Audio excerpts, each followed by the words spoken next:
Imagine this, a computer inside your computer. Yep, that's exactly what virtual machine, or VM, is. A virtual machine is a software-based computer that uses part of your system's CPU, RAM, and storage. Inside it, you can run a completely different operating system, like Linux inside Windows, or even Windows inside Linux. And the best part, even if you mess up the VM, your real system stays totally safe. Here are some cool things you can do with a virtual machine. Practice ethical hacking using platforms like TryHackMe or HackTheBox. Explore new operating systems without any risk. Test software and run experiments in a safe environment. So yeah, it's basically your own digital playground. Fun, flexible, and totally beginner-friendly. System requirements. To run a virtual machine smoothly, here's what you'll need. First, a modern computer. At least 4 GB of RAM is required. But if you've got 8 GB or more, you're in for a much smoother experience. Next, your CPU must support virtualization. That means features like Intel VTX or MDV should be enabled. If virtualization isn't turned on, your virtual machine simply won't run. You'll also need an ISO file of the operating system you want to install. Some popular choices are Kali Linux, Ubuntu, Windows. Pro tip: make sure your ISO file is the 64-bit version. Once you've got all this ready, you're good to go. Enabling CPU virtualization through your BIOS or UEFI settings. To begin, restart your computer. While it's booting up, keep pressing one of these keys repeatedly. F2, F10, F12, Escape, or Delete. The exact key depends on your computer's brand. This will open the BIOS or UEFI menu. Once you're in, look for something like Advanced CPU Configuration or Processor Settings. If you're using an Intel CPU, enable Intel Virtualization Technology, VTX.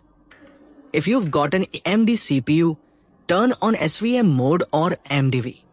After that, save your changes, usually by pressing F10, and exit the BIOS. Your system will restart, and boom! You're now ready to run virtual machines like a pro. Now let's talk about installing VirtualBox, the tool that lets us run virtual machines. First, head over to the official Oracle VirtualBox website. You'll find documentation and training tutorials there too, if you ever want to go deeper. For now, just download the installer based on your operating system. Whether you're using Windows, Mac, or Linux. Next, open a new tab in your browser and visit the official website of the operating system you want to install inside the virtual machine. I am going with Ubuntu as an example, but you can choose whichever OS you like. Click the download button to get the ISO file. I've already downloaded mine. Now, go back to the VirtualBox installer. Just double-click the icon to start the installation.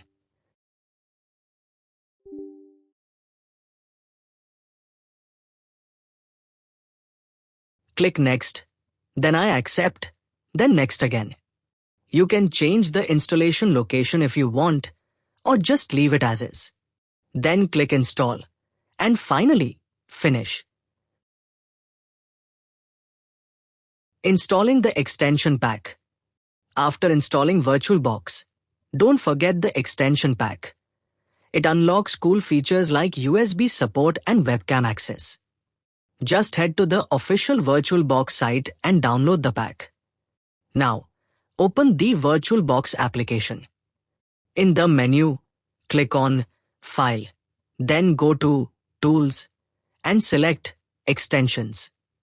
Or, you can just press Ctrl+T as a shortcut. Click the green plus icon that says Add New Package.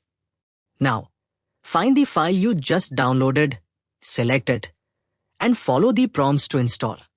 Once it's done, You'll see a confirmation message, and the extension pack will appear in the Extensions tab. And that's it. Now your VirtualBox is fully upgraded and ready for advanced feature. Alright, let's create new virtual machine in VirtualBox. First, open VirtualBox and click the New button. Give your VM a name. Something like Ubuntu works great. Choose a destination folder where your VM files will be stored. For example, I've already created a folder named Ubuntu in my F drive. When prompted, select your downloaded Ubuntu ISO file. Set the type to Linux and the version to Ubuntu 64-bit.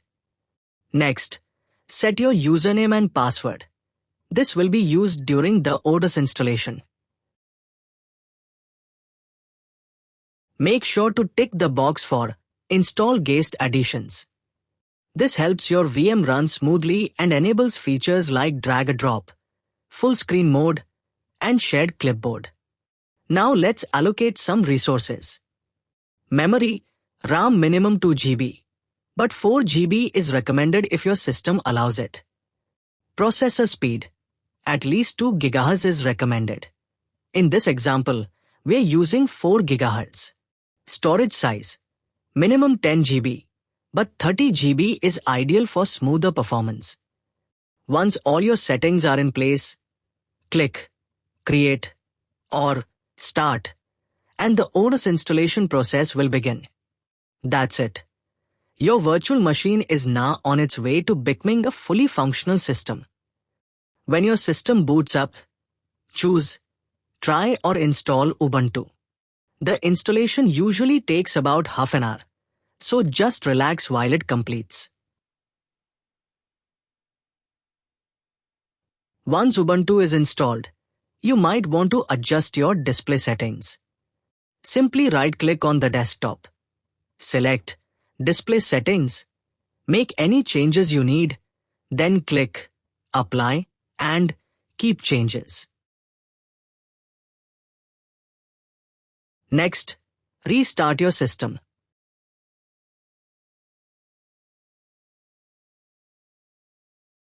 After rebooting, enter your password to log in. And congratulations! Your Ubuntu system is now ready to rock. To explore your apps, click the Ubuntu icon in the bottom left corner. You'll find a variety of pre-installed tools and software ready to use. Now let's open the terminal. Just search for Terminal and click it. Oh, you'll also see a welcome pop-up from Ubuntu. Click Next to continue. When you reach the Ubuntu Pro screen, feel free to skip it for now. Come back to Terminal and type sudo apt update. Type your password. This command checks for the latest software updates available from Ubuntu's official repositories.